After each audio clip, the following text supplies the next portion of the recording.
Hello po sa ating mga second year Information Technology students ng St. Vincent College of Cabuyao. So, ito na po ang ating pre-finals lecture 2, which is data flow methodology topic natin.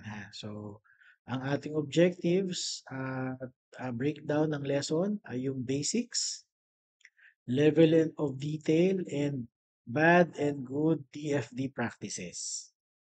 So to start, what is DFD or data flow methodology? It is a model that indicates the flow of data through a system, and it is represented using data flow diagrams or DFD. So what is the difference between a DFD and flowchart?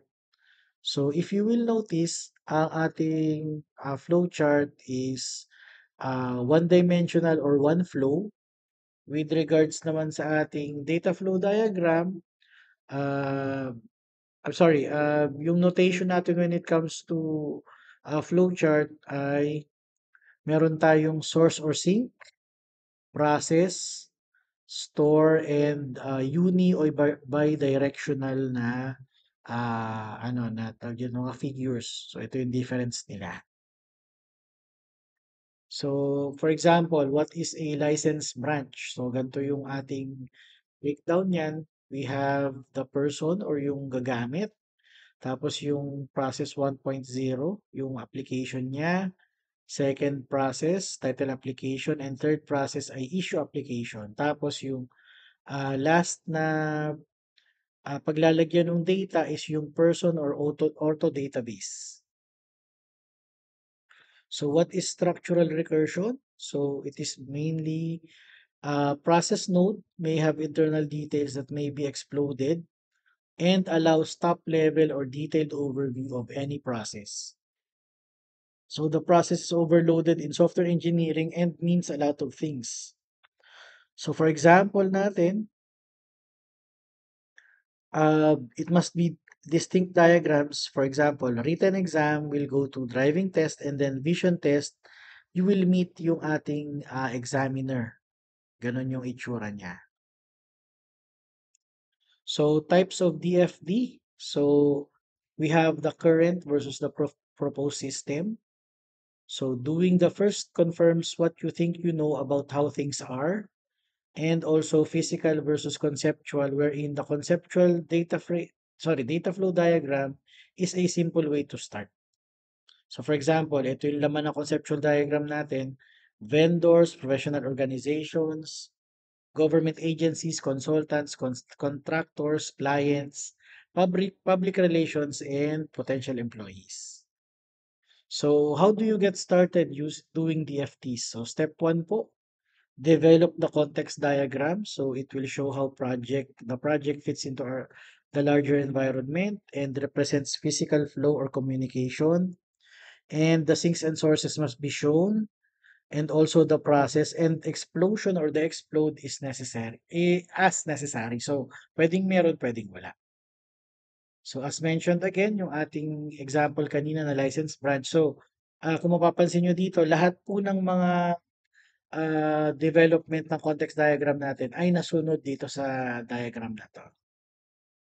So we have also level of details, yung context diagram naman, which is main external environment, and also the level 0 diagram, wherein the main focus is top level internals and might be the same as the context diagram for small projects, and sources and sinks need not to be shown but represent the flow.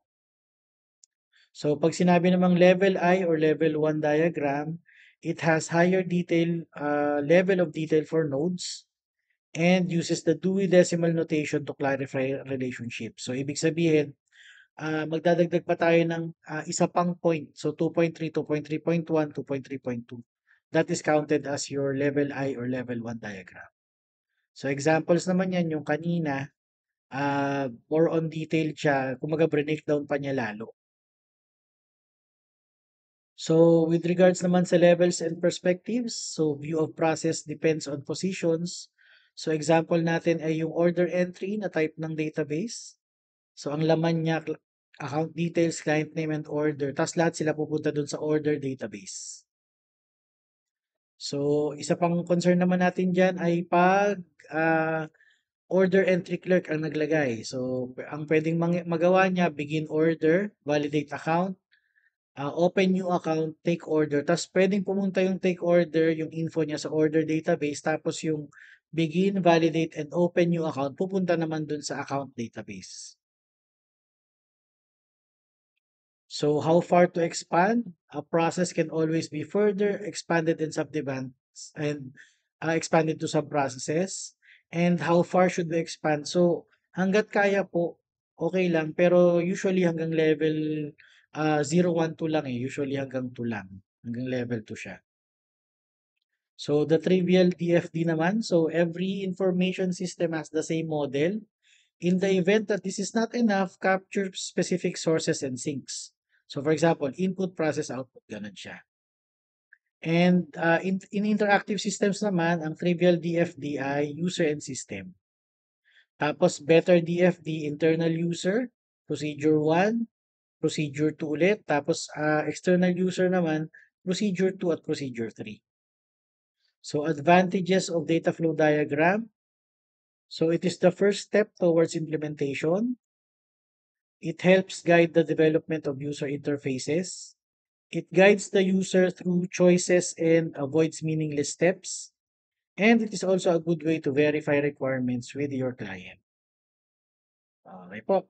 So that will conclude our lecture 2. So hopefully po kayo ay available pa rin at manunood pa rin ng ating lecture 3. So I will see you again dun sa ating next lecture. Thank you.